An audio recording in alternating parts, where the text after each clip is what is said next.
Mr. President, I recognize the senator from Vermont. first I want to acknowledge my colleagues from Minnesota, Senator Smith and Senator Klobuchar. You have conveyed to us the deep pain and anguish that you feel and that every Minnesotan feels about the shocking shootings that occurred in your state. And this follows on tragedies that occurred before this. And the pain of your community is the pain of this United States Senate. And my deep appreciation, and I know I express that on behalf of all of my colleagues, for you putting this in a human, real perspective. Thank you very much. Second, this is shocking. 2 people got shot for no reason, absolutely no reason. Renee Good, a 37-year-old mom, 3 kids, she was protesting. That officer walked from the back of her car to the side of her car to the front of her car. He shot through the front windshield and then moved to the side and shot 2 shots in the driver's side window. That's what happened. And then Alex Pretti, who was out with his cell phone camera observing what was going on and was shocked, I'm sure, to see that an ICE agent was pushing a woman into the snowbank, and he came over to try to get between them. There was a scuffle. He was in total subjugation by the officers who had him on the ground. He was disarmed, never using, by the way, or even threatening to use the gun that he had legally in his possession. And ICE officers, 2 of them, shot him 10 times. 10 times. That's what happened.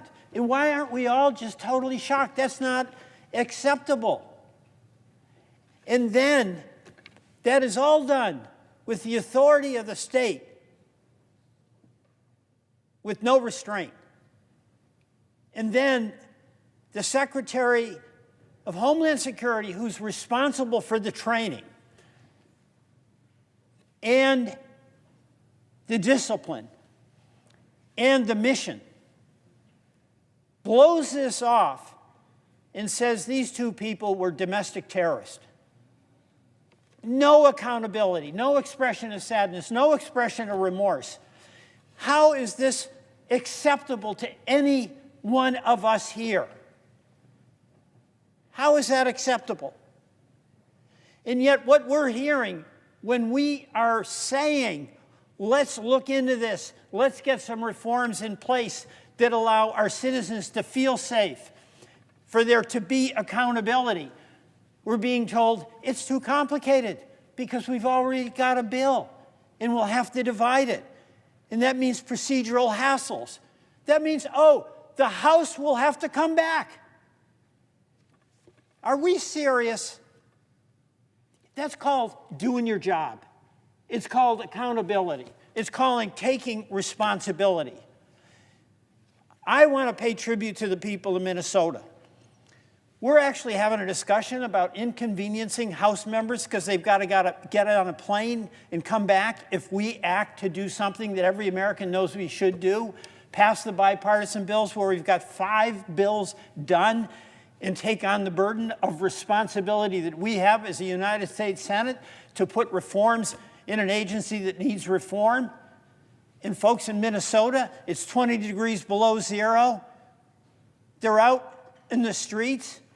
They're out protesting peacefully.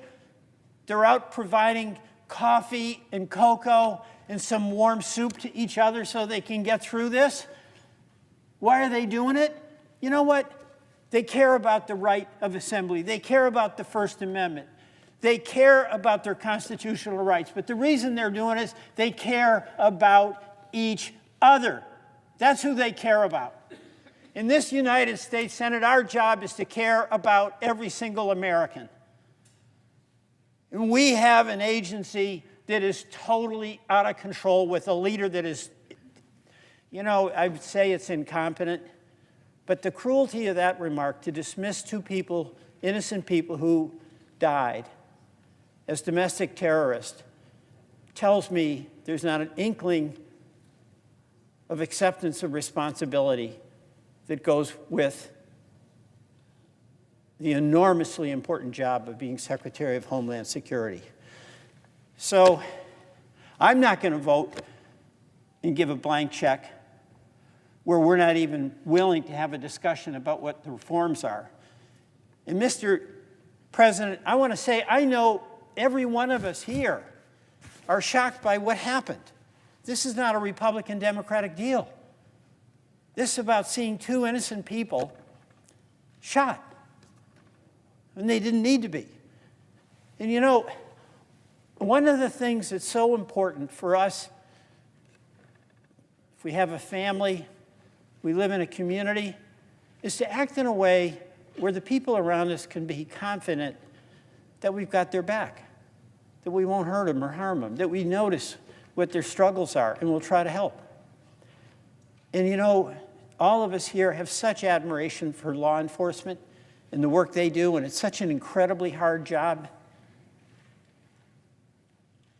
But more than anyone else, the people contacting me in Vermont to express their shock at what happened in Minnesota are people in law enforcement.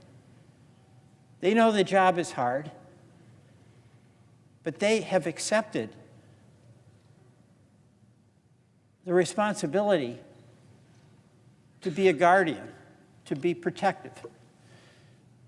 We can accept our responsibility where we are the 100 people in this country, in this Senate, who have the opportunity to provide some reassurance and safety and confidence to the people each and every one of us represents. So yes, let's do our job. Mr. President, I yield back.